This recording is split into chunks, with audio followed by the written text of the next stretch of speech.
It's mid-afternoon, shortly after the close of our last episode, as Perry Mason's office girl enters Mason's private office. Perry? Oh, Gertie.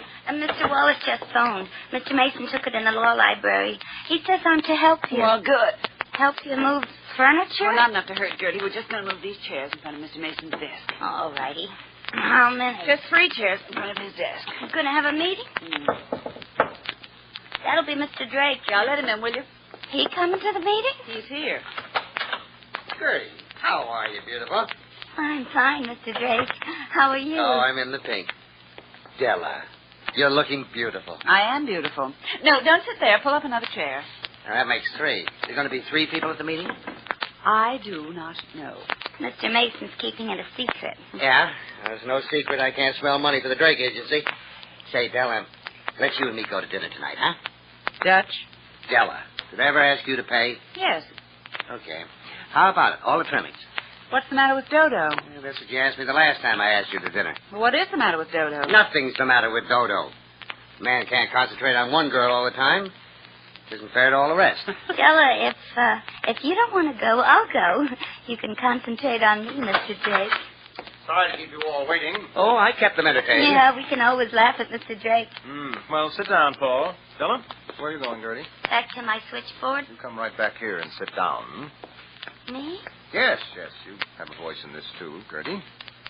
Oh, I do? And you might lock the outer office door. We don't want to be disturbed.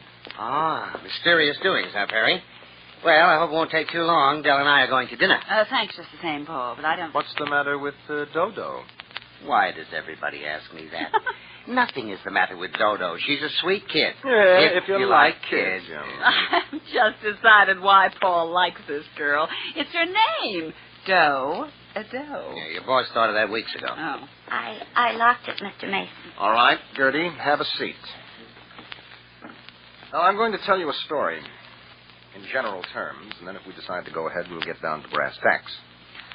I've been approached by the board chairman of a large insurance company, Mr. Donald T. Wallace. The National Indemnity Company. Oh.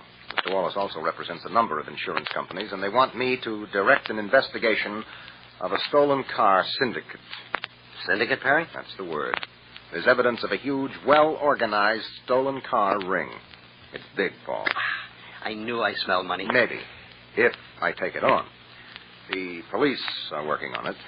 Figure you can do more than the police? Well, that's why you and Della and Gertie are here.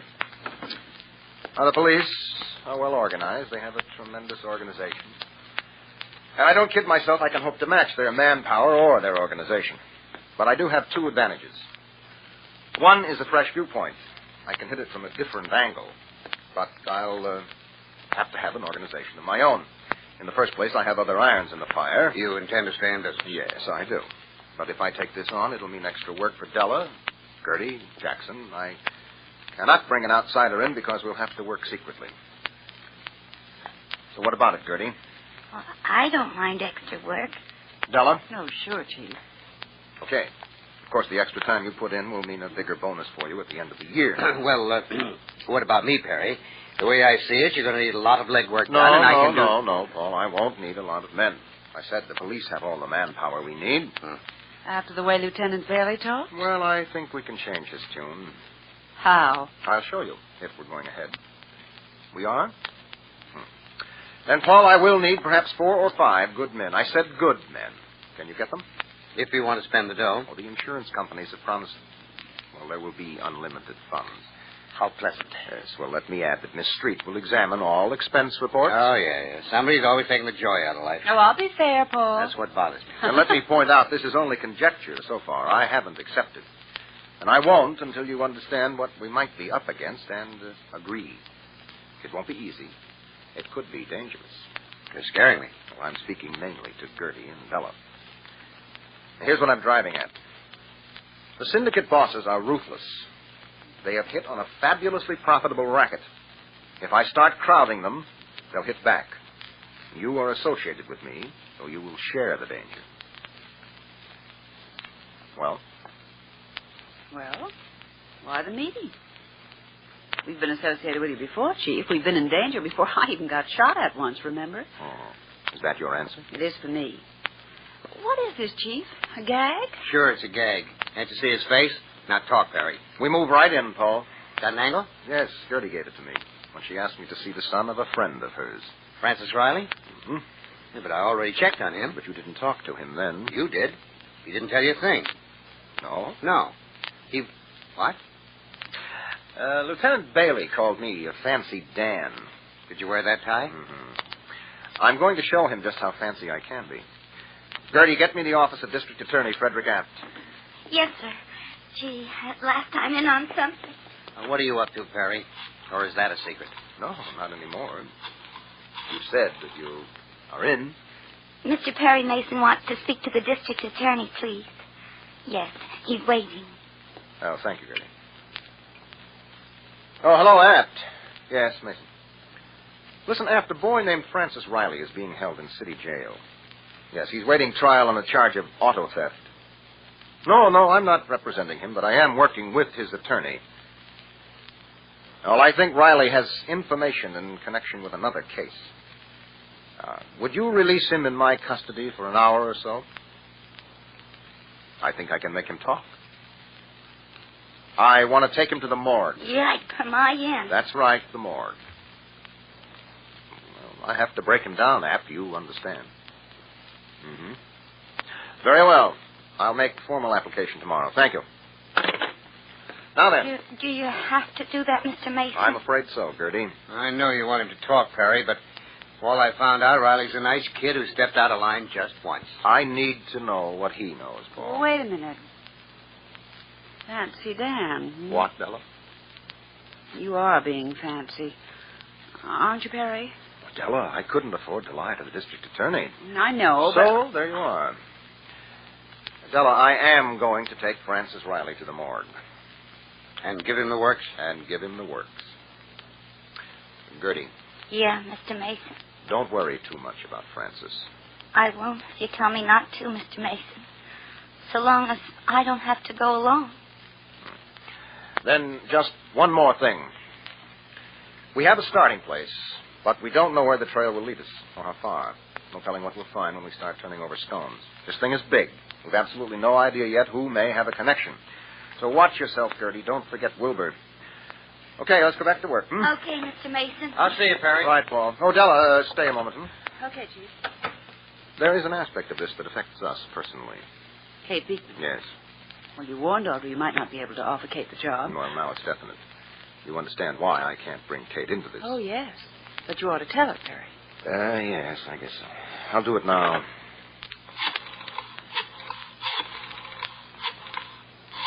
And Mr. Wallace? Oh, yes. You make an appointment for me with him immediately. Okay. Hello, Kate?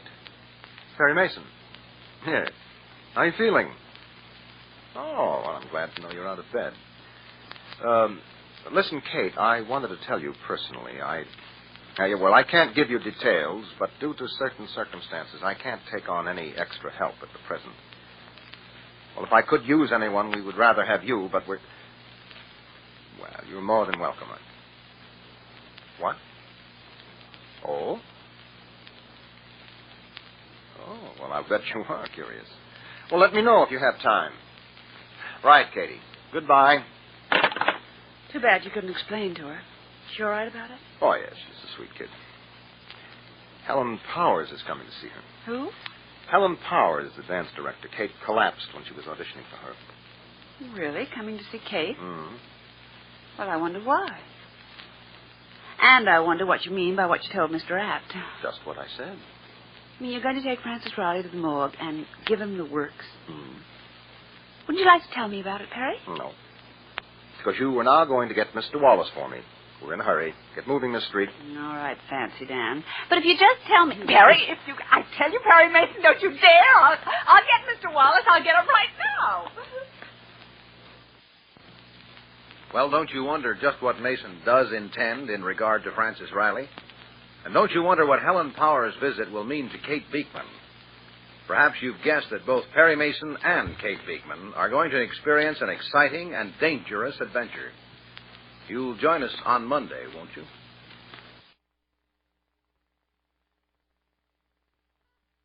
It's late afternoon. Sometime after the close of our last episode, as Kate Beekman looks at the clock, wishes she knew exactly why Miss Powers is coming to see her. More of Kate and Helen Powers in a few moments. First, in the office of Perry Mason. Perry, Mr. Wallace is here. Oh, all right. Ask him in. And the rest of them. He brought a group of men with him. What? How many? Looks like half a dozen, all about Mr. Wallace's age, and they also look like important businessmen. You think maybe it's the whole insurance alliance? Herd them into the law library, Della, and quickly. All of them? No. Send Mr. Wallace in to me. Okay. Mr. Wallace, will you come in, please? Oh, yes, thank you. Well, Mason, we made it just on time. Who? Why, the heads of the other insurance companies, members of the alliance. Yes? And they all want to meet you. We're businessmen. We're used to looking over what we buy. And, speaking of that, I brought along a check. Here you are. What is that? Why, your retainer. That check for an amount of 5 figures. To be specific, it's for $50,000. And this is only your retainer. Here you are, sir. Something wrong, Mr. Mason? You did not show good judgment when you brought the others, Mr. Wallace. The whole operation as planned is supposed to be secret. Before you criticize my judgment too harshly, Mr. Mason, let me point out we did not come here together. We came from separate directions, and we're not fools, Mason. Now, here's your check. Suppose you hang on to that. What? All right. I'll speak to them. No, this door, Mr. Wallace, please. Well, looks like a meeting of the board. Yeah, the first, and maybe the last. Allow me to introduce my colleagues, Mr. Mason. Mr. Judkins, Reliable Insurance Company. Dean Fleischman of Citizens Mutual. R.R. Hamill, Canada Guarantee. O.T. Chaplin, Keystone Casualty. George Whitsby, Universal Fidelity. And, as you know, I'm board chairman over at National Fidelity. Gentlemen, Mr. Perry Mason. Gentlemen, I am honored by your presence. But as I said to Mr. Wallace, you should not have come. However, you are here, so I would like to introduce you to a major part of my organization. We've all the time you want, Mr. Mason. Oh, well, thank you. I won't take long. Now, I will work with a basic organization of 3 or 4 people. And if you will accept my conditions, I shall try to break the stolen car syndicate. Go on. Go on, Mr. Mason. Oh, that's all. What? Oh, that's all, Mr. Wallace. Oh, except for my conditions. Gentlemen, I will accept your commission on the following terms. I will operate in secrecy, on my responsibility, and on my own initiative. I think that covers it. In short, you demand a free hand. Yes. You expect us to let you spend thousands without so much as... Excuse me, Mr. Wallace. I don't expect you to do anything. What? You came to me. Now, you want me to do something. All right. I'm willing to try. But I will do it on my own terms. Now, Miss Street here is a major part of my organization. Yes? Because Miss Street will have to make it appear that I am conducting my own business as usual. Now, I'm not going into details. I will tell you I will handle this my way or not at all. We've already made our decision, Mr. Mason. Here's your check. Okay? We start as of now. From now on, none of you gentlemen is to come here, phone, or contact me in any way. The single exception is Mr. Wallace. Mr. Wallace and I are conferring on a private legal matter. We are? Oh, as a cover-up. Now, it's almost 5 o'clock. The building and the streets are crowded. My secretary and I will leave first. You gentlemen will wait and then leave the building separately. And let me warn you once again. I must operate in secrecy. None of us knows who may be involved in this stolen car syndicate. The only way to be safe is to say nothing to anyone. All right, Miss Street.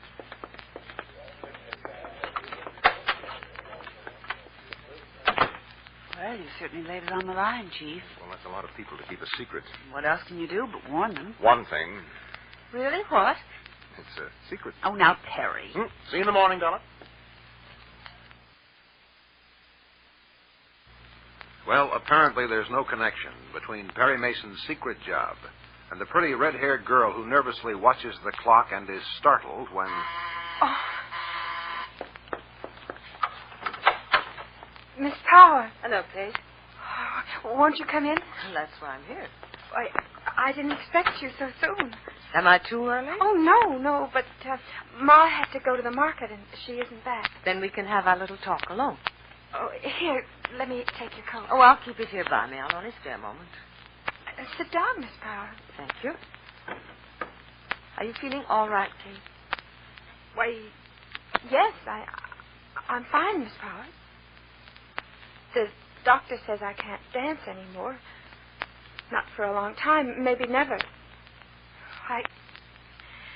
It took me a little while to get used to it. That isn't true. I'm not used to it at all, and I'll never get used to it. But at least I'm ready to see people again. I must sound like a baby. No, you don't. I know what dancing means to you. It's been my life, too. Yes, ma'am. I'm not here to ask you to try again, Kate. I know you can't possibly dance. But nor did I come out of sympathy. Curious? Yes, I am. I came to discuss a job for you. Now are you curious and interested? Yes. Oh, what kind of... Oh, excuse me. Go ahead, Miss Powers. Well, let me explain. Kate, if I were going to offer you a job dancing, I wouldn't say what I'm about to say. It's wrong to give young talent too much encouragement, but since it'll be a long, long time before you dance again... Maybe never. Maybe. You displayed a great deal of talent. A very, very great deal. I don't say that in an effort to make you feel better. It does. I tell you for two reasons. First, so you'll have something to work for, something to hope for. You've a glorious career ahead, if you ever dance again. But even if you can't, I'm certain your future is in dancing. I don't understand. Kate, a good stage or screen director isn't necessarily a good actor. Director? The same applies to a dance director. She doesn't have to be a good dancer. It's a handicap if she isn't. But she doesn't have to be. You follow me? Yes. All right. Now, dancer or not, a director must know entertainment and staging. All aspects, from the ground up. You've had a classical training. Yes. But you don't know a thing about modern and popular dancing. Now, I take on one or two apprentices each year. Not so fast. I am not offering to take you on as an apprentice. I won't take you on. You don't know enough for me to start teaching you. I'd have to start someplace. That's why I'm here. A friend of mine is financing a club. Oh. The same one? Where you would have danced if, well, dancing's out. But I can speak to him, and you can do general work. Help take care of what costumes there are. Work at what you're needed for. Well, what it amounts to is being a general flunky. I know it won't be easy. But if you keep your eyes open, you'll learn a lot. It's a chance to break in if you want it. And if you can take it. Later on, if you prove yourself, I'll take you into my studio as an apprentice director. But first, you've got to prove you want it. I do. I said prove it. Prove it by being seamstress and wardrobe lady and flunky and errand girl.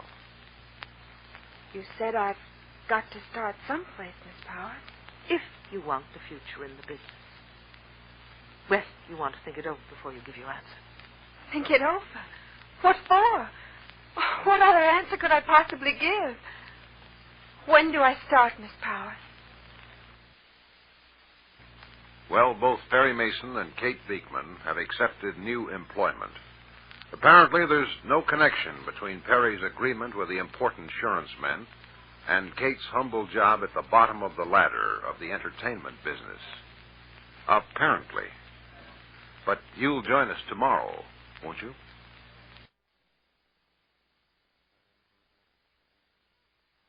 It's late afternoon, a few moments after the close of our last episode, as...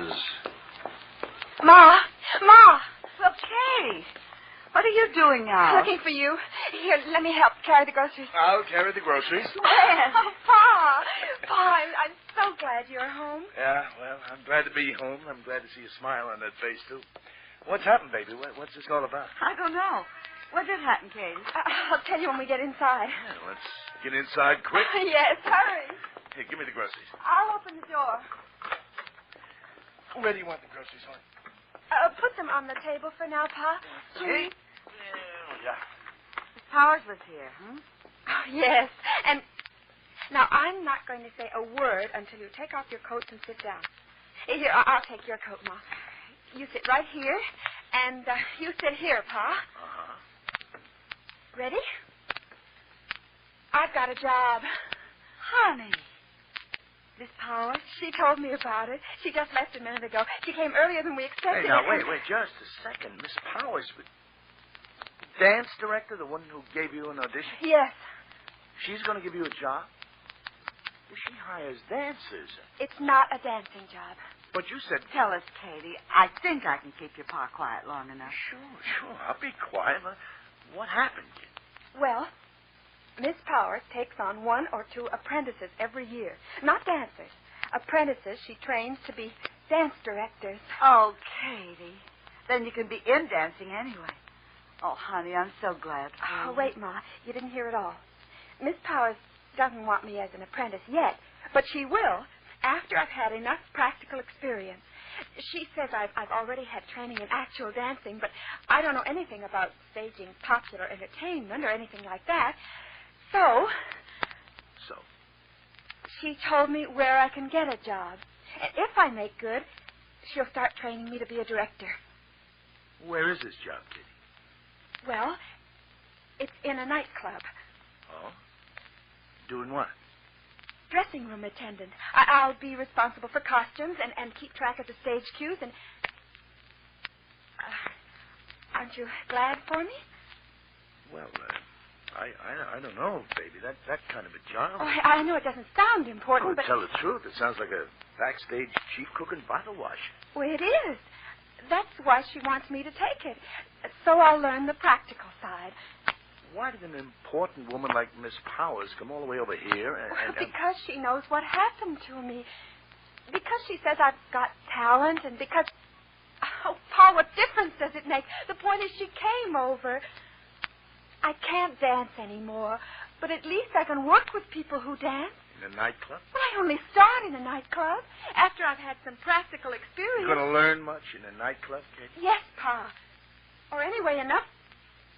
Well, then Miss Powers will let me work in her studio. Yeah, but that's all if and in the future. You're talking about now, about a nightclub. Well, Your father means we don't know enough about it, honey. but don't you see? This is the only chance I'll ever get at a job where I can get practical experience.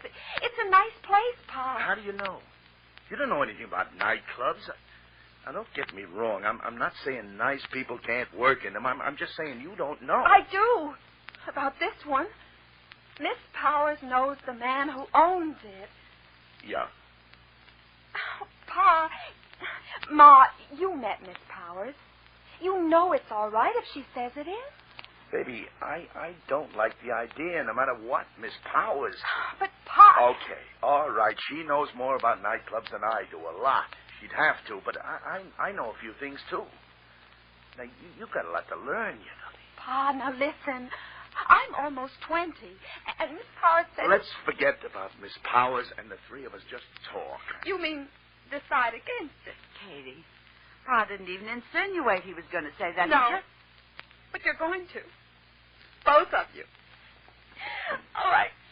I don't see how you could. Okay, baby, come back. Oh, now look what I've done. I was just trying to make her see that... Or was I mean, arbitrary? No. No, of course not. It's just she's so eager. I know it makes it all the harder, but she's our kid, and we just can't let her cut loose. Lord knows I don't want to stand in her way, but If I see her heading for trouble, I'd have to stop her. You would, too. Yes, I would. If I knew she was heading for trouble. Well, how do you feel about it? Well, I'd rather she didn't take the job. Rather have her work someplace else. But, Ed, how she feels about you and me, that's a lot more important than where she works. This is... Not being able to dance has been a terrible shock to her. This kind of job... Snap her out of it. If we pull the rug out from under her again... We just got to be careful with Kate. Now, you want me to talk to her? No. No, I'm the guy who brought up the objections. I'll talk to her. As soon as I figure what to say. What am I going to say? Or... The only thing we've got the right to say. How we feel.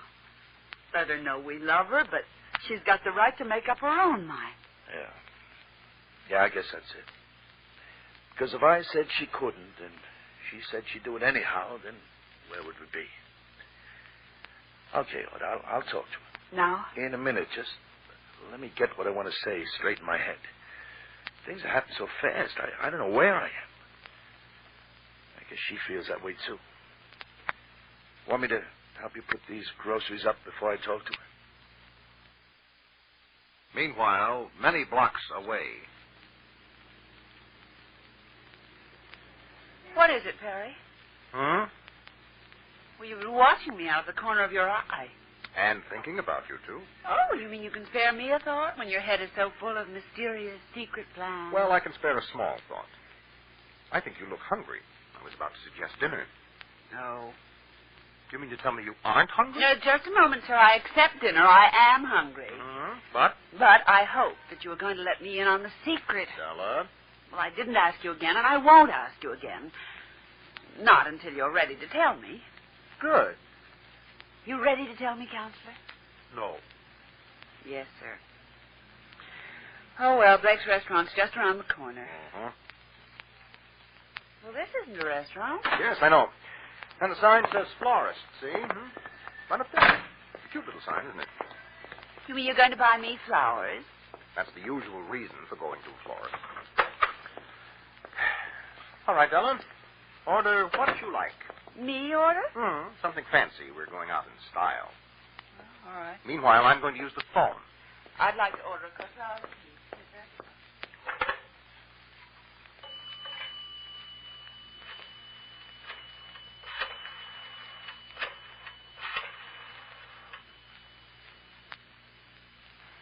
Hello? This is Mrs. Jacobson. This is Mr. Mason. How are you, Helen? Oh, swell. Yeah, she's fine. Well, say, Helen, I know this is short notice, but I hope that you and Jake can have dinner with me this evening. Well, can you get someone to stay with Jimmy? Oh, 7:30? That too early? No, not Blake. Harry, I got some... Oh, excuse me. Just my starving secretary, Helen. Helen? May I speak to her when you're through? You can speak to her later, to your heart's content. We're going to the Penthouse Club, Helen. Oh, by all means, the best is none too good. Oh, and Helen, if something comes up that you can't make it, Well, how do I know what can come up? Maybe Jimmy will cut a tooth. No, seriously, if something happens, I have to see Jake this evening. Well, I'd rather see him at the Penthouse Club. I'll explain when we meet. Oh, yes, I'm a very mysterious guy. All right. I'll see you, Helen. Get your flowers? Yes, gardenias. Gardenias. Okay, I'll pay the man. What is it? Perry, you've made a point of not going to the Penthouse Club ever since this is our case. The Penthouse Club is a place where celebrities are seen. Now, you're a celebrity. Want my autograph? And now, especially now, when you're starting to work on a very hush-hush, dangerous case. Well, why are you looking for publicity? And with a newspaper columnist. Oh, why indeed. Okay, but I warn you. I get awfully hungry when I get curious. And I'm awfully curious. All right, Mr. Mason, now go pay the nice man for my flowers. Well, why do you think Perry Mason is seeking out publicity? Now he's working on a secret insurance case. Perhaps even more important, what do you think Ed Beekman is going to tell his daughter? By all means, hear tomorrow's important and dramatic development.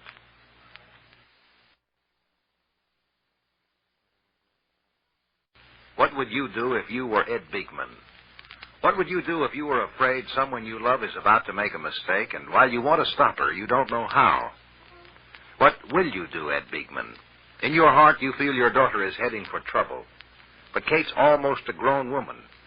You aren't sure you've the right to tell her what to do. And what's more, Ed, you aren't sure you are right.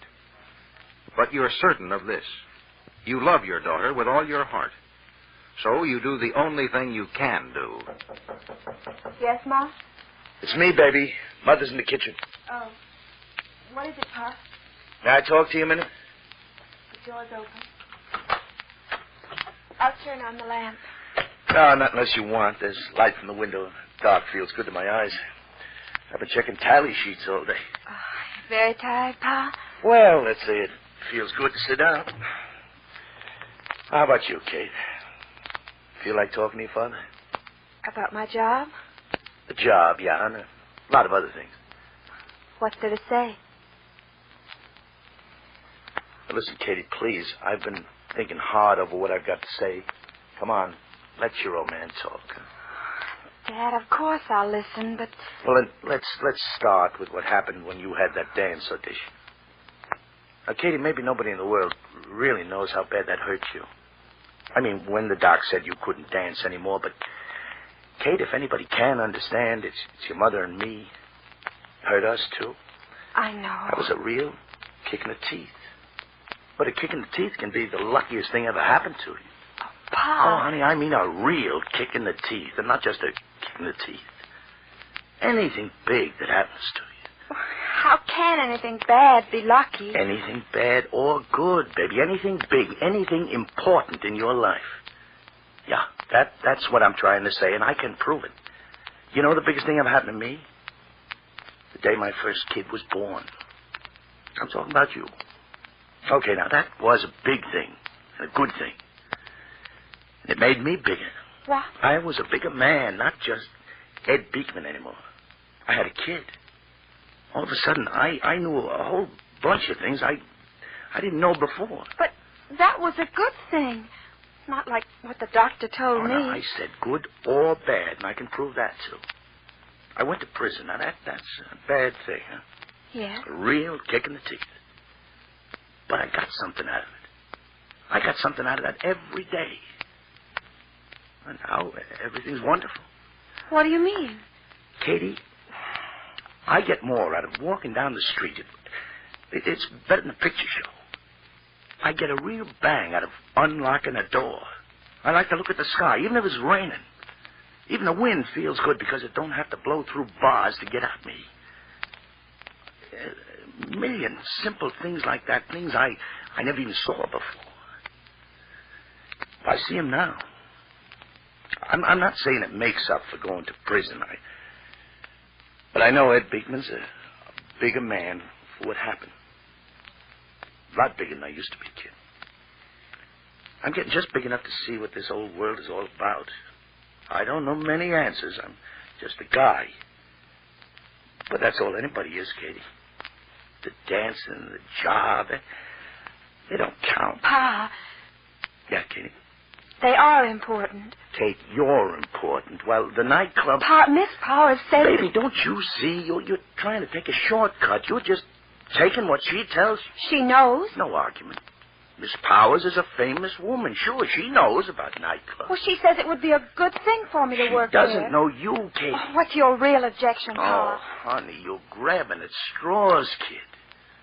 That kick in the teeth still hurts so bad you aren't using your head. Now, if you want to be a dance director, swell. Anything you want to do, Mother and I are behind you all the way. But you don't want me to take a job that will start me. Because I think it's a blind alley. But I've got to get practical experience. Then get it somewhere else. Your mother and I... Honey, we don't want you to grab the first thing comes along. Well, it's the only way. It's no way at all. But it is, Pa. After I get practical experience, Miss Powers will train me to be a director.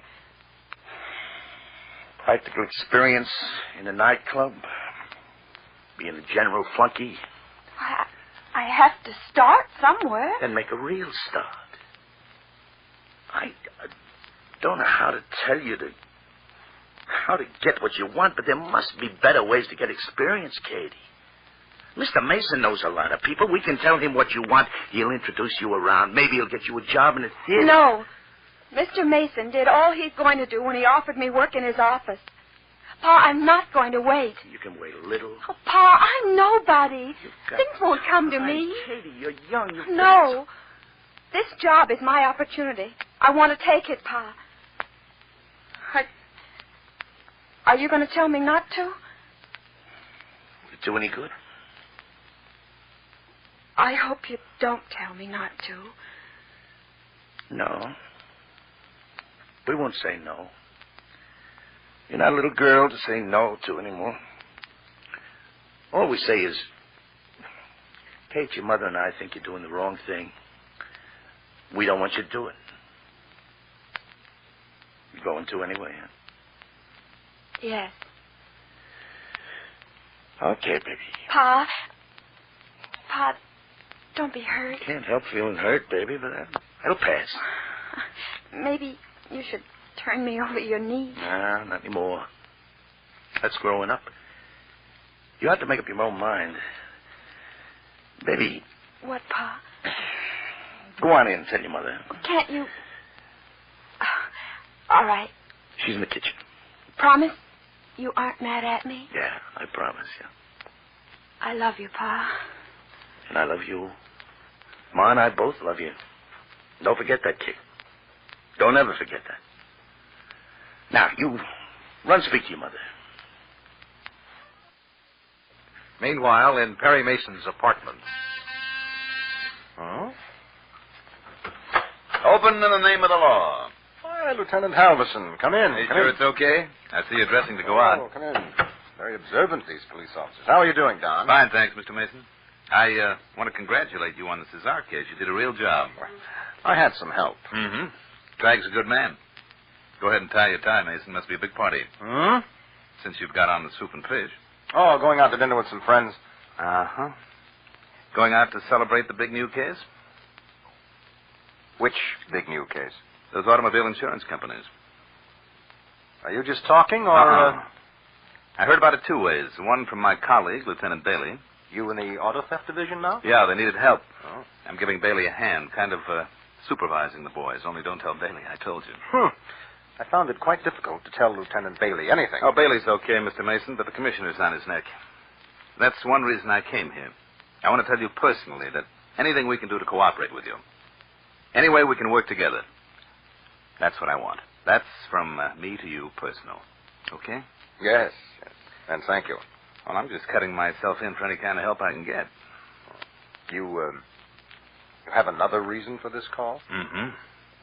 The other place I heard about the insurance companies offering you about $7 or $8 million to bust the auto theft syndicate.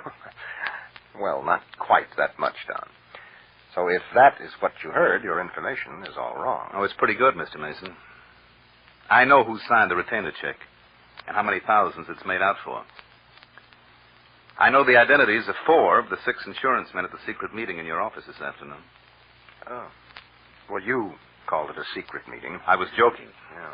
Oh, it's not an open secret exactly. I doubt if the room clerk downstairs knows you're working for the insurance companies, but if he doesn't, it's probably because he's not interested. In short, there is a leak. You don't seem surprised. Oh, I'm not. That's why I'm going to dinner. Doesn't that come under the heading of locking the barn after the horse is stolen? No. Look, I'm telling you, the secret's out, Mr. Mason. Too many people know you've taken the insurance job. Well, I'll change their minds. You can. Oh, yes, there's a way. Sure, you can quit. Oh, no, there's another way. You don't think so, huh? Care to bet, Lieutenant? With you? I'm no fool. But do me a favor, huh, Mr. Mason? Just exactly how do you intend to keep a secret that is no longer a secret? You sure you won't bet? Mm-mm. Not me. Okay, sit down, Don. I'll tell you. At this moment, Perry Mason is confident, eager to begin his campaign against the crime syndicate. But it's possible Mason wouldn't be so eager if he knew the meaning of the decision Kate Beekman has just made. Of course, Kate doesn't know yet just how fateful is her decision. By all means, join us tomorrow, won't you? It's early evening, shortly after the close of our last episode, as newspaper columnist Jake Jacobson escorts his wife into the swank penthouse supper restaurant. Oh, Jake. Hey, it's beautiful. Uh-huh. Well, Mr. Mason said he wanted to dine in style, but I had no idea. Oh, it's lovely. That's okay. Jake? You see Mr. Mason? No. Well, I guess he hasn't come in yet. Ask the head waiter for his table. Yeah, all right. Oui, monsieur? My name is Jacobson. We're meeting Mr. Perry Mason for dinner. Ah, oui, monsieur. This way. Do I look all right, Jake? You look beautiful. Now stop worrying, Helen. You're the wife of a successful newspaper columnist. Darling, anytime anybody's wife has to walk across a room full of strangers... Hey. Huh? Hey, look where he's taken us. This table near the organ. Are you sure this is Mr. Mason's table? Jake. Pardon, monsieur? This is Mr. Mason's table? But yes, he asked Monsieur Taubman for this table in this location. Ah. Will you order now, monsieur, an aperitif? No, we'll wait for Mr. Mason. Well, don't look at me like that, baby. You used to be a newspaper woman. So? So you understand places like this. They serve some of the best food in the world, and they make a point of catering to celebrities, which means publicity. Yeah, but Mr. Mason doesn't care for publicity. Well, maybe he's changed his mind. Oh, there they are. Hey, doesn't Della look beautiful? Hey, wait a minute. Hmm? Get a load of Mason making an entrance. As if he wants people to see him. Yeah, well, if he wants publicity, he's made a good start. Oh, now he's waving at us. Oh, there you are. Well, Jake. Yeah, I saw you even before you waved at me. Hello, Helen. You look perfectly beautiful. So do you, honey. Well, how do I look? Swell. Good. And we got a good look. I thought you didn't like publicity. Is that an opinion or a question? Then let me put it this way.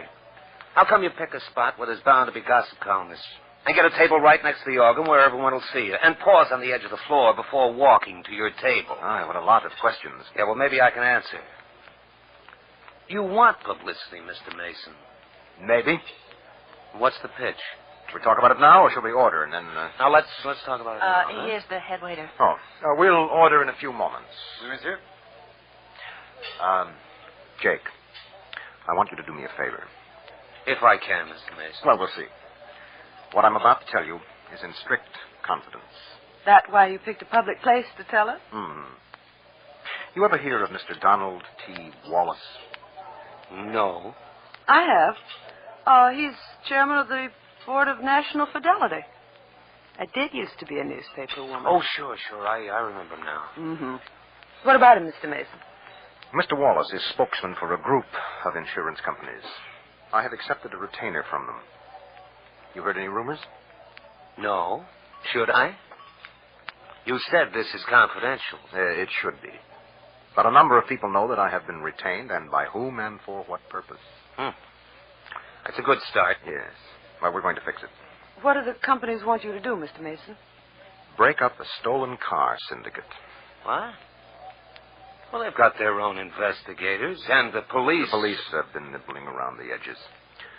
The insurance companies are taking a beating because the stolen car syndicate has a gimmick. Oh? Yes, it's simple, but it's effective. The syndicate operates on two levels, almost as two separate organizations. First, there are the spotters and drivers, people who locate cars to be stolen, and the drivers who drive them away. For example, let us say that Jake here parks his car on a certain street. Say it's a model that the syndicate can sell easily. The driver is told where to find your car. He gets in, drives it away, leaves it. Hey, wait a minute. Can I take the keys out of our car, Helen? Mm-hmm. Not that it matters. Those guys don't need keys. What, Jake? They cross the ignition wires, Della. Okay, what happens next, Mr. Mason? Well, then the other outfit takes over. They take your car to a crooked garage, alter its appearance, and they sell it. Perhaps 1,000 miles away. Yeah, so what's the gimmick? There is almost no contact between the group that steals the cars and the group that takes over and changes the appearance and sells them. Oh. So if a guy happens to get caught stealing a car, he can't give information about the others. Mm-hmm. The first group takes all the risks. Well, then why do they do it? Because they're young, inexperienced. Yeah, but just the same. Jake, they're very young. kids? Yes, now you're getting it. Kids out for a thrill. Kids who think they need extra money. Weak kids. And the kids are carefully instructed. Not many are caught. And the few who are can't give information. Slick. You mean they deliberately corrupt these youngsters? That's right. Most of them. Of course, some already have records. Naturally, they don't operate in exactly the same way in every city. Oh, yes, they operate all over the country. But we have reason to believe that the syndicate headquarters is here. Have you got a lead, Mr. Mason? Yes. But my only chance is to operate in absolute secrecy. Well, how can you now that the cat's out of the bag? Jake can help me put it back. Can you plant an item in your column, Jake, for tomorrow morning? Well, I can for the city edition, but not for the out-of-town papers. Well, the local edition is fine.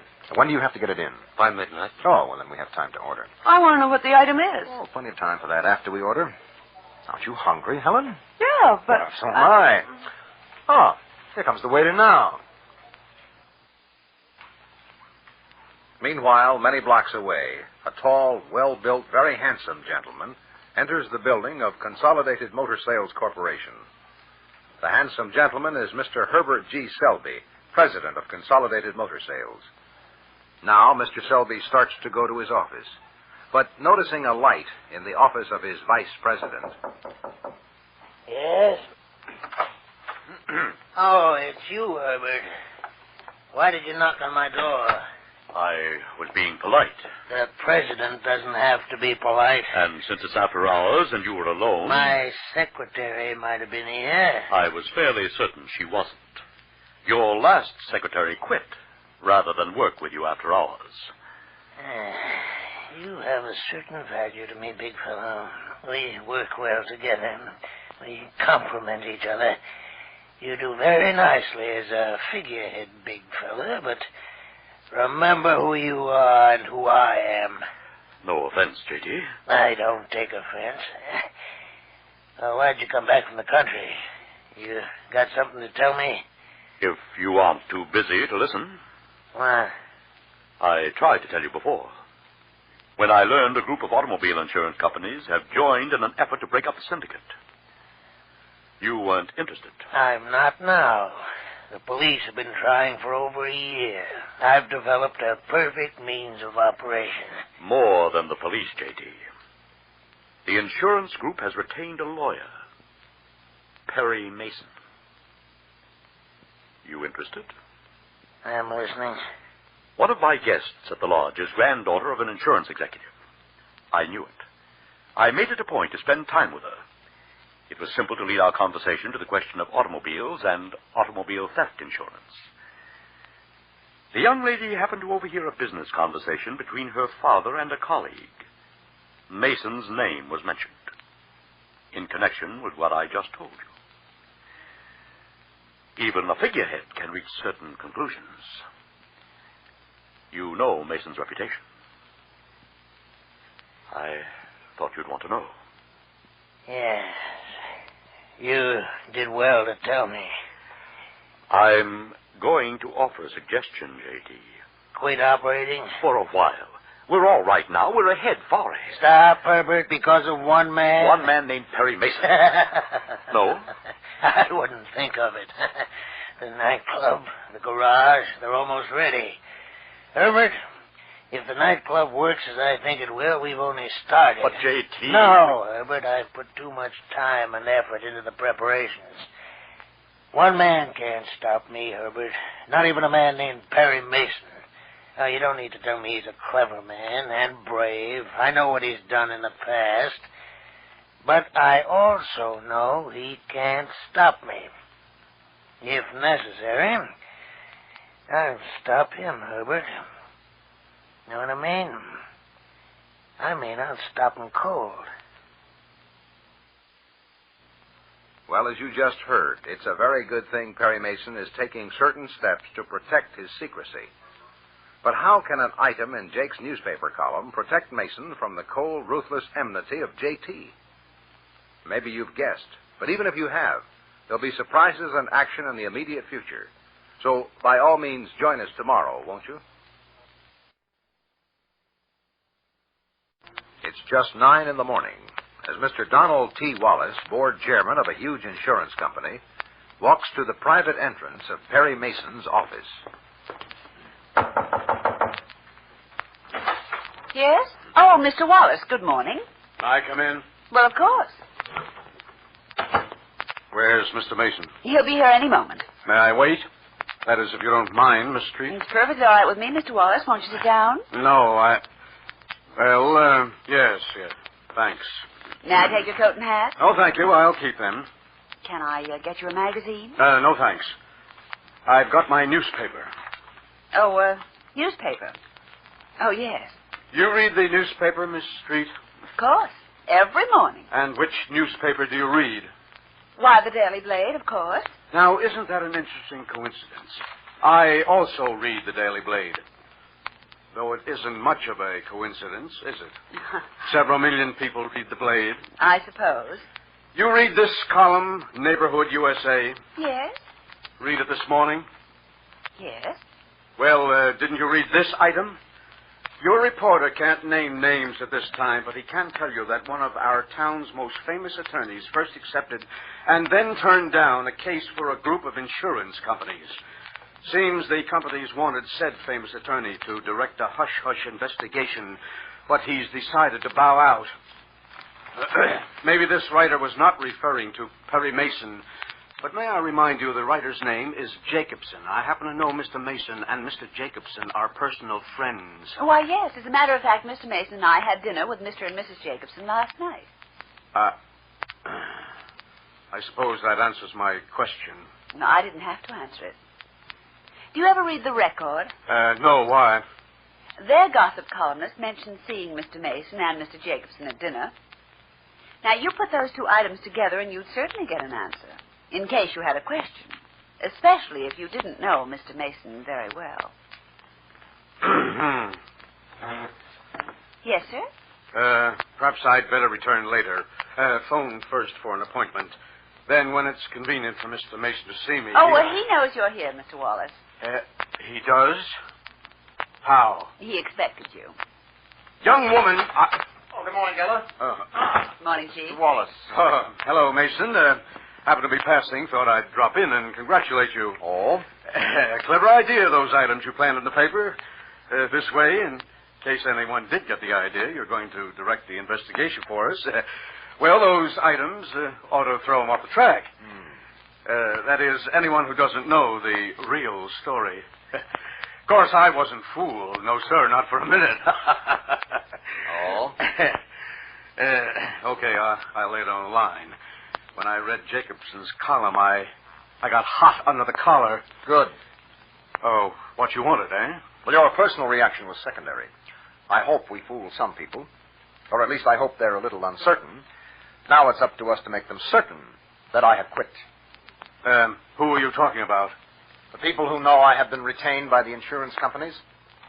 I warned you that I would have to act in secrecy or not at all. Well, we accepted your terms. Someone talked. Now, see here, Mr. Mason. If you please, sir. All 6 of you gentlemen are important businessmen. Each of you must know at least 50 people you feel you can trust. And look at it this way. There were 6 of you. There must be a total of 300 people you feel you can trust. Now, just one mistake in judgment could destroy our secrecy. Somebody made a mistake and let the cat out of the bag. You certain? Yes. Miss Street, you have the check Mr. Wallace gave us as a retainer in behalf of the insurance companies? Oh, yes, sir. Give it back to him. Oh, Mr. Mason, Here you are, sir. Well, what am I to do with this? Call a meeting of your companies. Show this check to your 5 colleagues. Tell them you saw the newspaper item, spoke to me, and I confirmed it. In other words, I quit, and you have the check to prove it. You quitting? No. But that's our secret. You are not to tell the other 5 companies I'm still working. Well, I don't like to deceive them. You want me to work for you? Yes. All right. And? I'm going to trust you and Miss Street, Private Detective Paul Drake, and Police Lieutenant Donald Halverson. Now, I've got a lead, and I'm going after it. What do you mean, a lead? Young Frank Riley knows something. I'm going to take him out of jail and make him talk. I'll give you a report at the proper time. Oh. And Mr. Wallace. Yes? Just in case you have any lingering doubts, I won't insist on secrecy. Look at it this way. The stolen car syndicate is going to make some money this year. More than some. The man at the top will probably net $1 million himself. $1 million tax-free dollars. Unless I fix his trolley. Or unless he fixes mine. I'm referring to my neck, Mr. Wallace. Don't ever kid yourself. There's always one man at the top. And if he knows that I'm the guy out to get him, and I don't know his identity, that gives him a big edge. Oh, yes. Yes, then we understand each other. Okay, Mr. Wallace, I'm ready to go to work. Meanwhile, miles away, Gordy Weber lets himself into the nightclub he will manage for J.T. and the big fellow. Now, Gordy walks through the deserted club to the manager's office. Hello, Gordy. J.T. Hey, what are you doing out here this time of day? Well, you know I'm always glad to see you, but what's up? Everything seems to be in readiness, Gordy. Yeah, sure. I can open up any time you and the big fella give me the signal. You mean only the big fella? Well, sure, but you're his right-hand man. Gordy, the big fella has given it careful consideration. You have your signal. Swell. When? Immediately. Last night, the big fella almost canceled the entire operation. A certain man was negotiating with the insurance companies to direct an investigation. Stolen car investigation? Of course. However, we have reason to believe the man in question will not direct the investigation. Yeah, I guess I know what you're talking about. You know all that you need to, my boy. Open the club. You any questions? Well, I'd like to ask you something, but I don't want you to misunderstand, J.T. What's your question? Well, J.T., ever since you told me I was going to run this club, you've been checking me. Now, that's your privilege, J.T., but look, you checked the location of the club, and you personally checked into everybody I've hired. The decorations, even the furniture. That makes me wonder about two things, boss. Yeah, I know. You wonder if the big fellow ordered me to walk behind you. And if I'm out of line for asking, then forget it. But a guy can't help wondering. I know I flapped my mouth once, but you said that was forgotten. The big fella has asked me to walk behind you. Now you wonder why. Yeah? You don't appreciate the big fellow, Gordy. No? Gordy, the man who conceived of this operation is, in his way, genius. Yeah, that's the proper word. Genius. This is the pilot plant, Gordy. The what, J.T.? This is the first of many, many, many such headquarters. The big fellow's a man of vision. He understands our need for unsuspected headquarters such as this. This is the first. It must be perfect in every respect.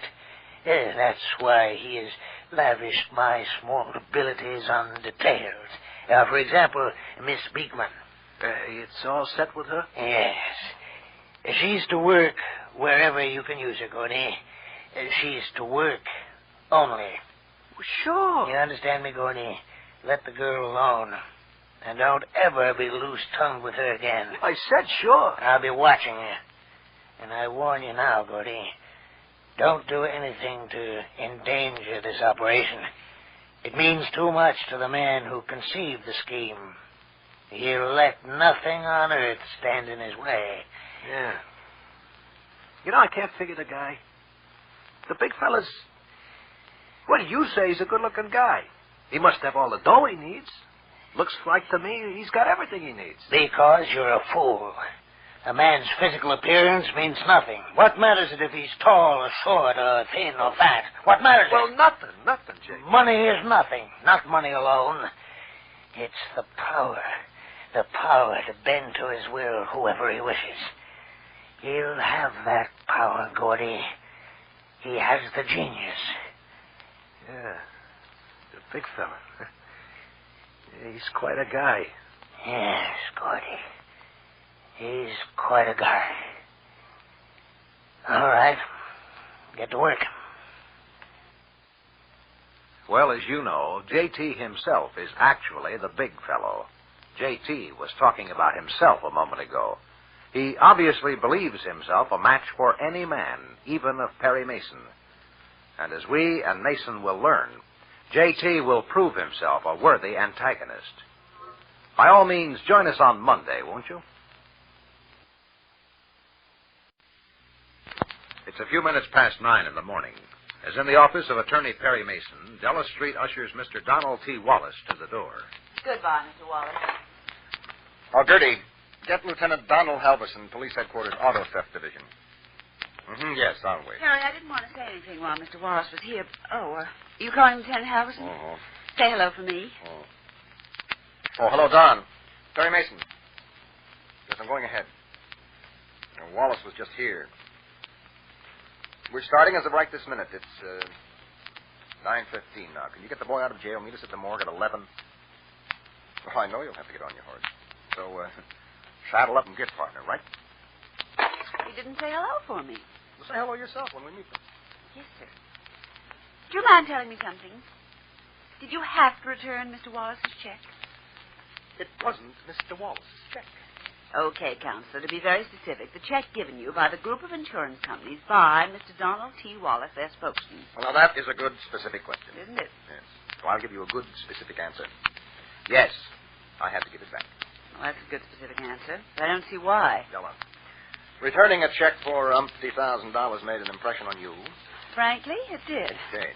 It'll also make an impression on that group of insurance men. All of them. And all of them except Mr. Wallace must think that I'm not going to work for them. I returned the check to convince them. Okay? Yes, Perry, only you will have to finance the investigation. And I'll collect later. Besides, expenses shouldn't exceed $1.98 to begin with. What? Well, unless we can make Francis Riley talk, I won't have a thing to start on.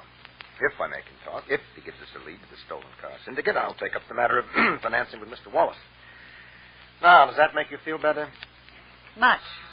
I'm glad. Uh-oh. Yes, Gertie. Who? Oh, wait a minute.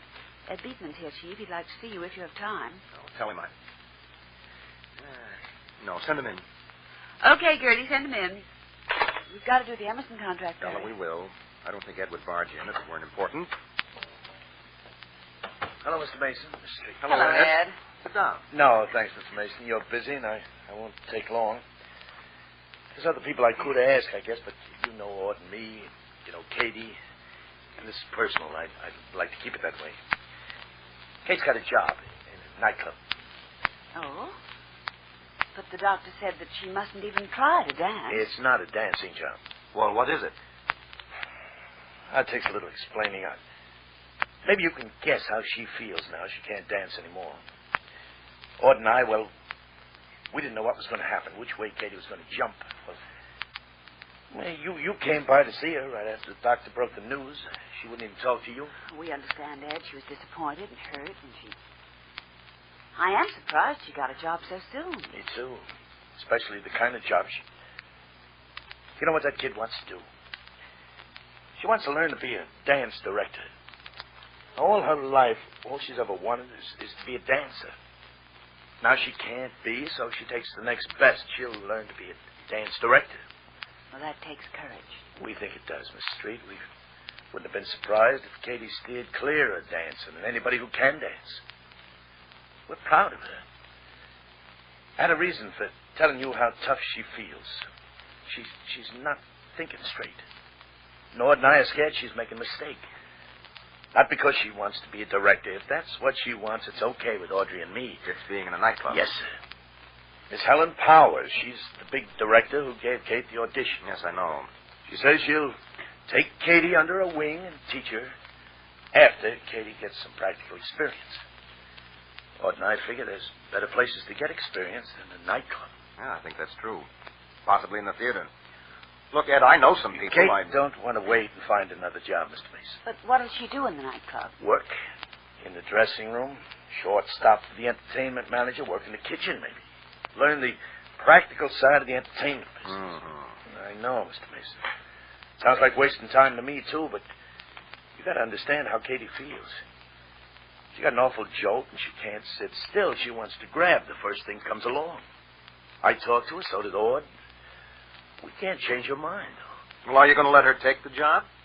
We gave her permission. It was either that or come out flat-footed and tell her she couldn't do it. Kate's almost 20.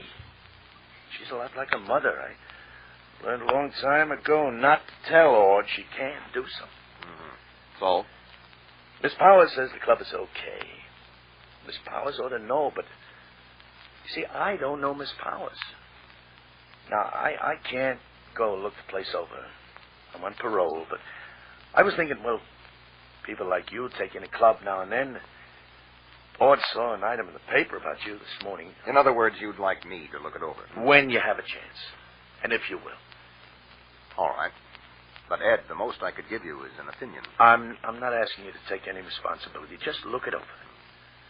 I feel better when somebody I know sees the place firsthand. And, Mr. Mason, if it don't look right to you, you tell me, huh? All right. Well, the place hasn't opened yet.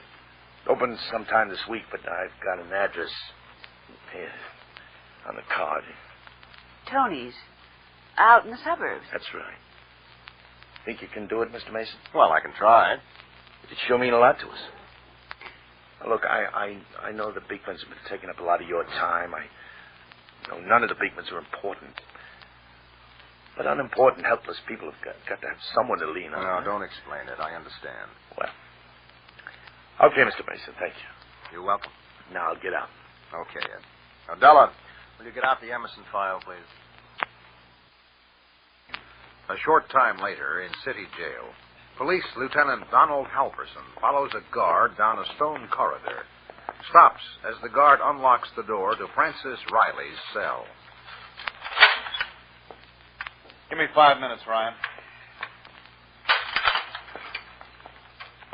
Yeah? My name is Lieutenant Halverson, Francis. What do you want? Not much. Just take it easy. Smoke? No. Go ahead. I don't smoke. Look, what do you want, Lieutenant? It bother you if I smoke? What are you asking me for? I can't stop you. Now, just take it easy, son. You don't have to be afraid of me. I'm not afraid. No? We think you are. That's why I'm here. I don't get you. Well, I'll make it good and simple. We think you're scared, son. We think you're scared because you know something. Like what? And we think somebody got to you in here and warned you to keep your mouth shut. You can think what you want, Lieutenant. In other words, we're wrong. Is that it? Yes, sir. Then you've got nothing to be afraid of. And, you won't mind taking a trip. Sir? You and I. I'm going to take you out for a while. Why? Oh, to show you something. Where? The morgue. Why take me to a morgue? Scared? I told you, Lieutenant, I'm not scared. What have I got to be scared of? You tell me. I'll call Ryan. Do I have to? Look, I talked to a lawyer, 2 lawyers. One of them was Perry Mason? Yes, sir. Mr. Mason said I don't have to see anybody I don't want. Mr. Mason wants you to go with me. Why? Because he thinks you know something that you're scared to tell. Now, let's go, kid. No. You like it better if Mr. Mason asks you personally? It wouldn't make any difference, Lieutenant. I'm not going out. That's where you're wrong. Mr. Mason told me All right, now I'm telling you. There are some things you can't be made to do and some things you can. Now, I can make you go with me. But, now, just let me explain it. I can go to court and get an order, then come back here and get you. I'll do that if I have to. But Mr. Mason asked me to make this clear. You know what I'd have to tell the man at the court? I'd have to say that I want to take Francis Riley out of jail to show him some things, and the man would say, why? And I'd have to tell the man, well, sir, I think Riley is withholding evidence. He'd let me take you out of jail, but it'd be wide open. Mr. Mason says to tell you the guys you're scared of might hear about it. He says the best thing for you is to come along with me willingly. Now, do you think Mason's a square shooter? Yeah. Look at me, son. You believe I've given you the straight goods? Yeah. All right, then time's wasting. We'll pick up your hat and coat downstairs. Okay, Ryan, let us out. Well, as you know, Francis Riley is Perry Mason's only lead to the auto theft syndicate. And as you also know, the lead could point directly to the very nightclub where Kate Beekman is going to work. So be sure to hear tomorrow's important and surprising development.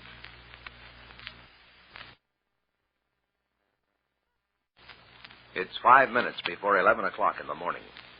A short while ago, Francis Riley was taken from city jail, put in an unmarked police sedan with Lieutenant Halverson. Since then, he's ridden in silence beside the lieutenant. Francis Riley is afraid. His mouth feels dry. He keeps turning his head to look at the traffic behind the police sedan. And Lieutenant Halverson, who's been watching the boy, speaks suddenly. Francis? Yes, sir? What's the matter? You jumped a mile when I spoke to you. Roll down the window if you want. Fresh air. You're white as a sheet. I'm okay. You look awfully pale. You thinking about what you're going to see? Maybe. See, I've never been to a morgue. Yeah? If you're scared of what you're going to see, how come you keep looking behind us? Can I look out the window if I want to? Sure you can, son. Sure you can. See anything interesting? I think I can promise you'll be interested in what you're going to see. Lieutenant, take me back. Take me back. To the jail? Yes, sir. Please, Lieutenant, take me back. Oh, but we're here, kid. I don't want to go in there. I don't want to go anywhere but back to jail. Please, Lieutenant, please. Nothing in this building's going to hurt you, son. I don't care about that. All right, then let's go inside. I don't want to get out of this car. Now, there are no police markings on the car. Nobody noticed you. I made sure nobody saw us leave the jail. Now get yourself some backbone and step out of here. Come on. Please hurry, Lieutenant. Sure.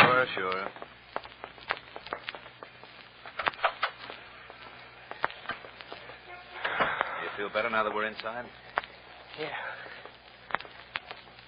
Did you say morgue? Mm-hmm. We go this way. What's that? Hmm? It sounds like machinery. Like machines running way off someplace. Of course. They use machinery in here. You cold? Yeah, a little. Seems nice and warm to me. We go in this door. Well, hello, Francis.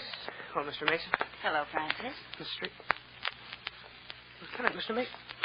This isn't a morgue. Yes, it is. A newspaper morgue where they keep back copies of every edition. That noise you heard is the presses in the basement. But Hey, I don't get it.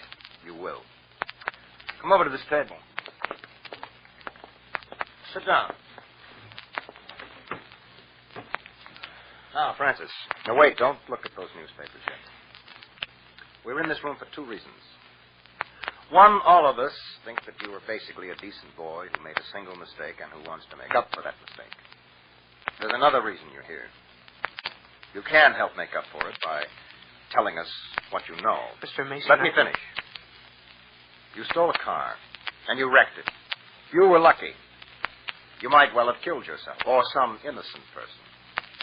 And you haven't thought of that. A lot of us don't.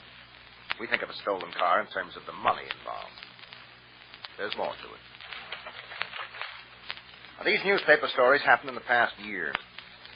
Take a look at some of them. For example, this. This is a photograph of Motor Patrolman Patrick McDonough. Patrick McDonough was killed February 2nd, 53, while pursuing two teenage youths in a stolen car. Fine-looking man, isn't he? Was. I knew Pat personally. Here's a picture of his widow and children. I also had the duty of informing that girl what happened to Pat. Here's another story. This isn't pretty. This is a picture of Dorothy Chafee, age 3 1/2. This photograph was taken immediately after... No, don't turn your head away. Look at them, Riley. Read the caption under this picture of Dorothy Chafee, age 3. Dorothy Chafee, 3, was killed while playing on the sidewalk outside her home. The little girl was killed instantly when a stolen car driven by William A. Fox in 19 skidded out of control and ran up on the sidewalk. Well, Mr. Mason... There's a lot more, Riley. Here's one that'll interest you. 2 youths killed when their stolen car overturned at a high rate of speed. There you can see the results. I don't want to see it. Neither do we.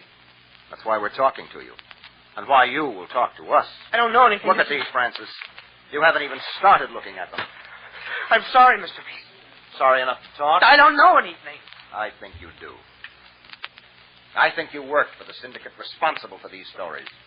And I also think you've got information, important information, or you wouldn't be as scared as you are. I showed you these stories in an effort to make an impression on you. You're covering up for the people responsible for these things that happen. You ready to talk? I don't know anything. Now listen. It's up to you, Mr. Mason. Okay. Now we're going to take the gloves off, Riley. What? We're going to quit handling you with kid gloves. This is your last chance. I can't tell you anything, Mr. Mason. You can and you will. You'll be afraid not to. Why do you keep saying I'm scared? What have I got to be scared about? We'll find out. I'm not scared. No? Lieutenant? He wouldn't leave the jail voluntarily until I threatened to get a court order. He was scared to have it out in the open. No, it wasn't that exactly. I had to almost shove him out on the sidewalk to get him in a police car. Riding over here, his face was as white as that sheet of paper. I could see real good because he kept turning around to look behind us. When we stopped outside this building, I had to practically shove him out of the car. We got all the way in this room before he realized that he was in a newspaper building. I say he's scared. So do I. Now, Francis, I'm a lawyer, not a newspaper man. You any idea how I got the privilege of this room? I guess you got to drag with the newspaper. Uh-huh. One of the columnists, his close friend. You understand? I want to be certain that you understand.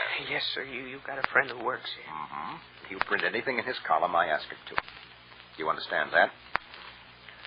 For example, if I ask him to print a story about you and Lieutenant Halverson here, my friend will print that story. You following me, Francis? Yeah, I guess so. What story? I'll tell you. Sit down to typewriter, Miss Street, please. Paper? Yes, one, please.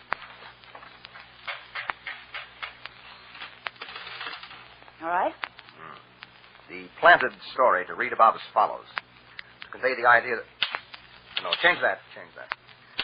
The definite statement that Lieutenant Donald Halverson's auto theft squad is about to crack a huge auto theft syndicate. Lieutenant Halverson has a witness, Francis Riley, 19.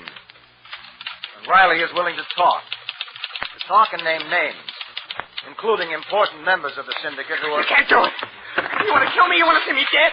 You want them to cut me up in little pieces? Is that what you want? Don't do it, Mr. Mason. Please, don't. Put another sheet of paper in that typewriter, Miss Street. Yes, sir. No, don't. Lieutenant? Standing in front of him, Mr. Mason. All right. The definite statement to read. Francis Riley is willing to talk and name names. Let me go, Lieutenant. I got to stop him. There's just one way to stop me, Riley. I can't tell you anything. Then this story will appear in the newspaper. They'll kill me. They'll get to me anywhere. You got to believe me, Mr. Mason. I do. You got to... You do believe me? But all the same, I'm going to have it printed. Mr. Mason, you haven't got a heart. You don't care what happens to me. I'm sorry for you, Riley. But I'm even more sorry for Pat McDonough and his children. For little Dorothy Chafee, aged 3.5. And for the other Dorothys and the other Pat McDonoughs. And for the other kids like you who got roped into something so they're scared to get out. You're one person, Frank Riley. And if I have to let them go after you to get a lead, I'll do it. Look at me. No, look at me. You think I'm bluffing?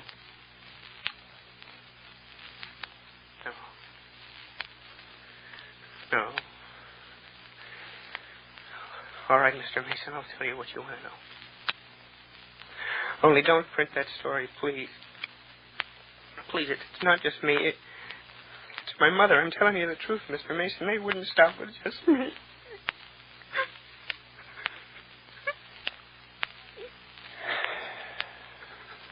Okay, Della. Tear that up. Come on over here with me, son. Wash your face.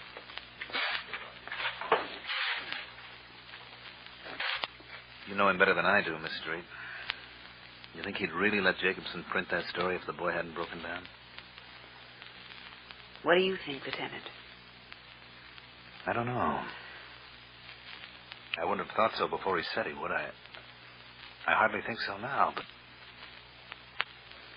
I was standing behind the kid when Mason told him to look him in the eye. I saw what the kid saw. And? I don't know. I had a feeling right then that I wouldn't want to get in Mason's way. I'm glad he's on our side. Perry Mason took a great deal of time and trouble in order to make Francis Riley talk. Obviously, Mr. Mason feels Riley's information is important. We'll learn tomorrow, so by all means join us, won't you? As you know, if you're going to accomplish anything, you have to make a start. That goes for baking a pie, or, as with Perry Mason, smashing a ruthless crime syndicate. And as you also know, Perry Mason made his start when, a moment ago, young Francis Riley finally broke down and agreed to tell what he knows. Now, in a washroom in the Daily Blade newspaper building. I'm awful ashamed of myself, Mr. Mason. Broke down and cried like a baby. I've been so darn scared. I'm still scared. And I'll not apologize. I know, son. Okay. Let's get it over with. All right. Now, Francis, suppose you sit down there between Miss Street and Lieutenant Halverson, all right? Got your notebook, Della? Yes, Chief, I have. She going to write this down? Yes. But, Francis, I promise you every precaution will be taken to protect you. My mother, too, Mr. Mason. I wasn't kidding. Those guys won't stop at anything. Never knew how big it was before you told me. First, I thought I was just one of the guys lifting cars for him. How did you make a start, Francis? Well, I got discharged from the Navy on account of my eyes. I guess my mom told you. Yes, yes. How did you get mixed up with the syndicate? Fella I knew. Ran into him a couple of times. One night he asked me if I'd like to make $50 and have some kicks. I said sure. I mean, it sounded like a great idea. Well, I was up in the air. Anyhow, I went with him on a job. Who is the boy, son? Well, it wouldn't help you to know his name, Lieutenant. He was killed on another job running from the cops. His picture's in one of those newspaper stories Mr. Mason showed me. Well, anyhow, the time I went with him, the first time, went off smooth as cream, so he gave me an address to go meet the man. Dad's soda shop. They're kind of a little place where the kids hang out. Had a jukebox, booze. Well, when Dad, he's the guy who runs the place. When Dad gets to know you, there's a back room where you can buy a drink. And there's another room in back where we'd meet the man. Well, wait a minute. You say a lot of kids hang out there. Yes, sir. I guess some of them were drivers for the man. I don't know for sure. That's one of the things. They don't let you know who else is working for him. I can't tell you anything about the man. You talked to him? Well, only once or twice. Mostly we'd contact by telephone. When I did see him, the room was dark. What? Yeah, the minute you walked in the room, he'd put this strong light in your eyes. He'd sit behind it. I never saw him. Well, you must have learned something, or they wouldn't have threatened you. Yes, sir, I'm coming to that. I did 3 jobs for him. Then I wanted out. I was fed up. So the next time the man called me up with an assignment, I told him I'd quit. He said I'd better come and see him. Well, I was scared not to go see him. He told me to come that night, 9 o'clock. Soda shop? Yes, sir. It was crowded. A bunch of fellas and girls, kidding around playing the jukebox. I kind of kept off to myself. I was nervous, still scared when I was just scared. So I had a drink of Coke by myself, waited for the time. I was early. Then this girl came in. She came in and sat in the booth with me. Didn't even see me at first. Pretty girl. Looked like a nice girl. She was scared. I could tell. Maybe being scared myself made me know how somebody else could be scared. Anyway, she must have known how I felt because all of a sudden... What time is your appointment to see him? See who? The man. I don't know what you're talking about. Yes, you do. Where are you going? Another booth. Please don't. Please stay and talk to me. Somebody might notice. What do we care? What? You're going to quit, too, aren't you? Aren't you? It doesn't matter if they see us because we're going to quit. What's there to be afraid of? I'm just going to tell him I won't work for him anymore. And if he says anything, I'll just... Just get up and walk away. Don't make me laugh. You don't have to make it any worse than it is. We won't make it any better just kidding ourselves. You're scared and so am I. It's not so bad for me. I'm a man. Okay, you go first. What? It's time for me to see the man, but you go first. But why? Well, I'll wander back there in a minute just in case. Well, just in case he talks rough to you. Oh. Thank you. Thank you so much. It's okay. Okay, go on back and talk to him. What I really wanted to do was get out of that front door as fast as I could. But I'd given that girl my... Well, she was a nice girl, no matter if she was working for the man, and I'd made her this kind of promise, so... Well, in a minute or two, when she didn't come out, I got up and eased through the door. then through the door in the back. I went in and stood outside the door of the room. I knew she was inside with the man, but I couldn't hear him talking. Just stood there for a minute. Couldn't hear a thing. Then I heard her give kind of a little yip, like she was scared. Well, I was scared too, but I eased that door open. I could see her all right. He had that light on her. I couldn't see but part of him. He had his hand stuck out in the light holding this knife. He was kind of waving it, just playing with it in the light. She was watching it like it was a snake. Well, I was too scared to move or say anything because I didn't know what he'd do. Then all of a sudden she slapped at the knife. I guess she didn't know what she was doing. She slapped at it and cut her hand. She ran for the door. He started after her, and then I kind of got in the way. Get out of my way, you little jerk! Move! I said get out of my way! Sharon! Lad, stop her! She ran all the way out. What's the idea of busting in here, punk? I didn't bust in, honest. I was just going to knock on the door. When it came open, this girl came flying out of here. Yeah? Well, maybe I believe that. Maybe I don't. There's a bottle on the table in front of you. Reach down and hand it to me. No, don't you move. You stay there in the light. You're all right. Maybe you think I'm drunk and I don't know your name. You think I'm drunk? No. Riley? You think I'm drunk, Riley? Hey, listen. I didn't mean to cut the little lady. I could scare the little lady without hurting her. How about you, Francis? You scared pretty good, kid? I'm asking you a question. I want an answer. I want it now. Don't. You'd have. Sure, anything you say. You think I'm drunk? Empty. Okay. Maybe I'm drunk. But I got news for you, Buster. Drunk or sober, I know you, Buster. So don't you try to run away. Don't try to hide. I'll find you, Buster. Or if I can't find you... You got some folks, haven't you, Buster? Don't say that. And never open your trap about quitting. You can't quit. I don't want you to. Now, you get out of here. And on your way out, tell Dad to send me back another box. You ever hear the man referred to by name, Francis? No, sir. I never saw him again. Just never saw the girl again either. He called me up one more time with another assignment, and I took it. At least I told the man I'd do it. And I picked up the car. That when our boys tagged you? Yes, sir. I had a couple of drinks. I ran through a traffic light right in front of a patrol car to make them follow me. And I cracked up the car so they could catch me. Never heard another thing until just before the second time Mr. Mason came to see me in jail. He brought me in a tray of food. There was a note in it. What'd it say? Don't forget. We know you, Buster. That all? Yes, sir. I didn't feel like eating my lunch. Where is the note? I tore it up and flushed it down the drain. Look, does any of this stuff help, Mr. Mason? I can try to remember some more. No, Francis. Don't force your memory. I guess it doesn't help. It's bound to. You see, Francis, evidently, you saw something which was dangerous to the man and to the men behind him. I'd like to talk to that girl. Yes. She is the key to the whole thing. She has to be. What else did this boy see? Maybe something else, but the most obvious, significant thing is that nice girl. So, okay. She's important.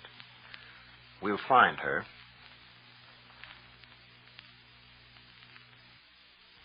Well, as you just heard, Perry Mason has made a start, a flying start on a trail that will lead us to strange adventures and excitement, and personal danger to Perry Mason and another nice young girl named Kate Beekman. By all means, join us tomorrow, won't you?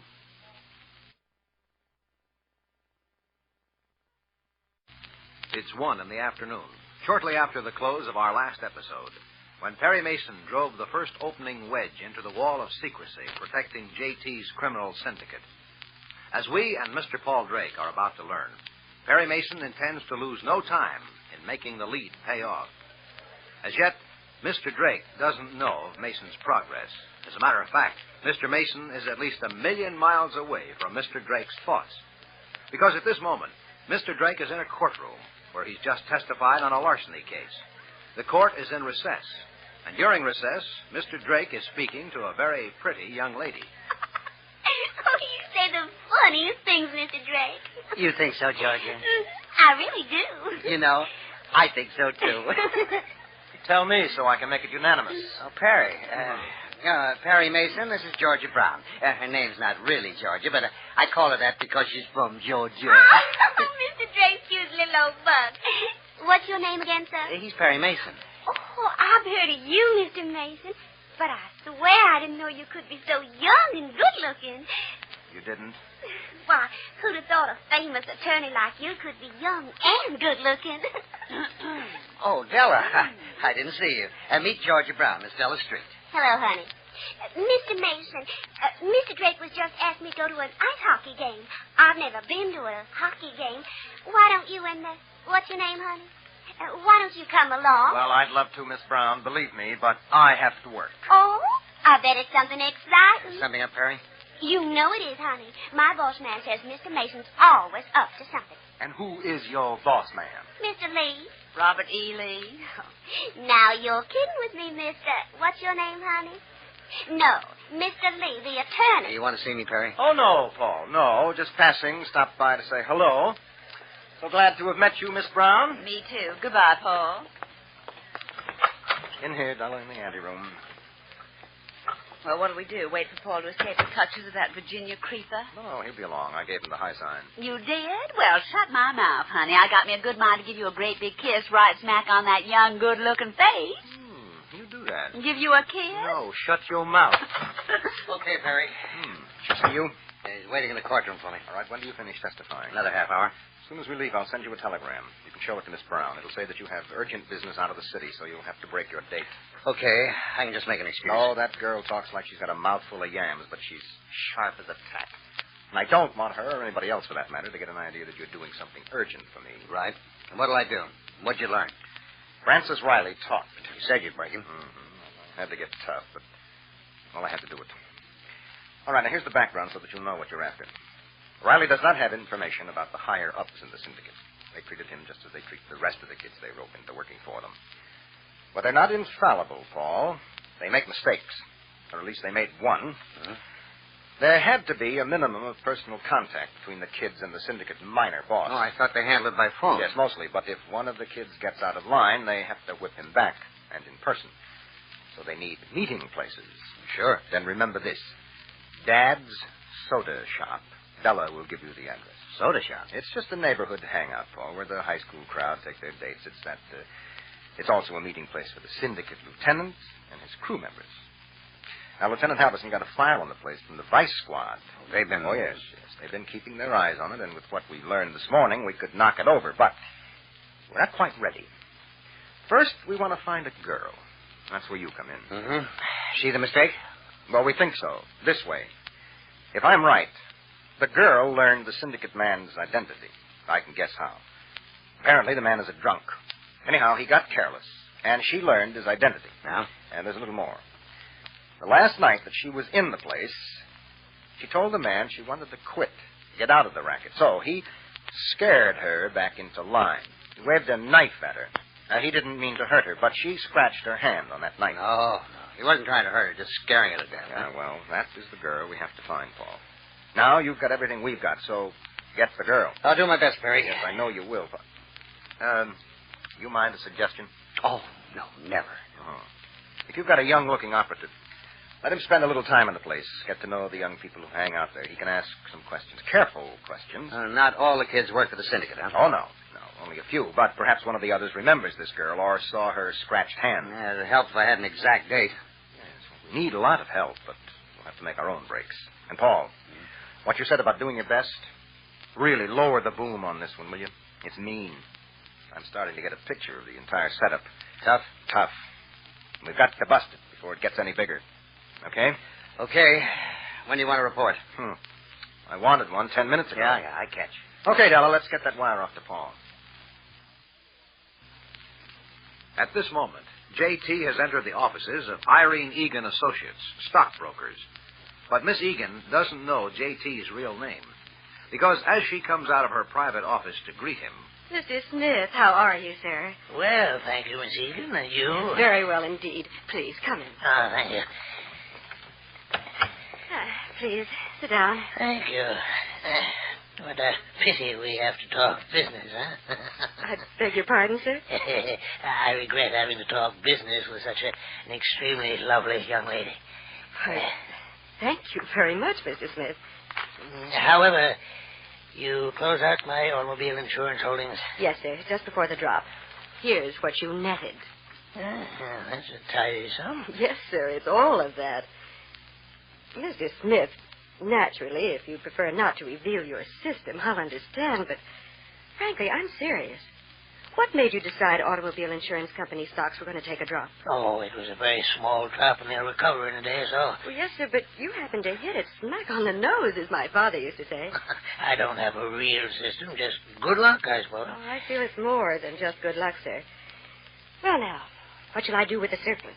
The tidy sum you netted on your insurance holdings. I have several things in mind. I've a certified check and the amount ready for you if you care to place it somewhere else. What's the amount? Just over $200,000. Very well. Put it into Fay Chemicals. Fay Chemicals? Are you serious, Mr. Smith? Quite. But the company's wobbly on its last legs. I really can't advise you to invest in it. Well, very well. If you'll give me the check. Oh, no, sir, please. After all, it's your money. Yes. You'll place it? Of course.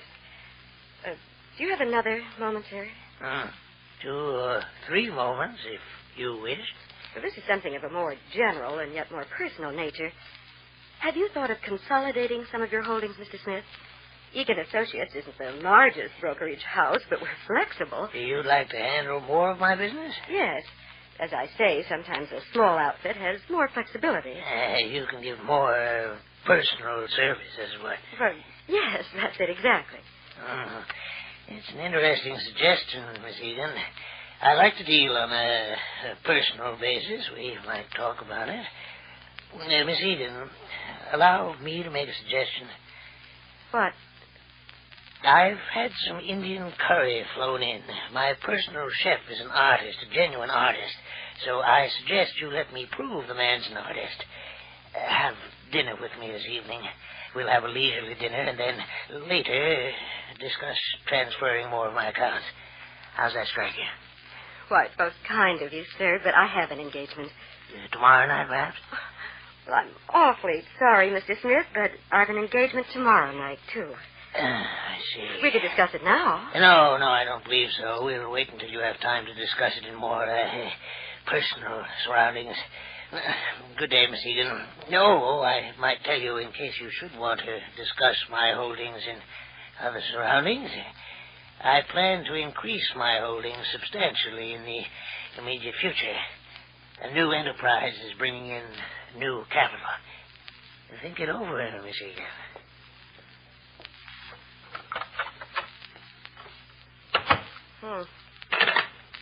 Miss Slaughter, order me 10,000 shares of Fay Chemicals. Yes, Fay Chemicals, for my personal account. I won't have dinner with him. He gives me the creeps. But at least Or will I meet him? He's an odd man. A compelling man. Wonder who he really is. It's just as well Perry Mason is starting his fight now against J.T. Doherty. Because, as you just heard, J.T. is getting bigger, more powerful. And as he grows in power, he grows more dangerous. By all means, hear tomorrow's important and unexpected development.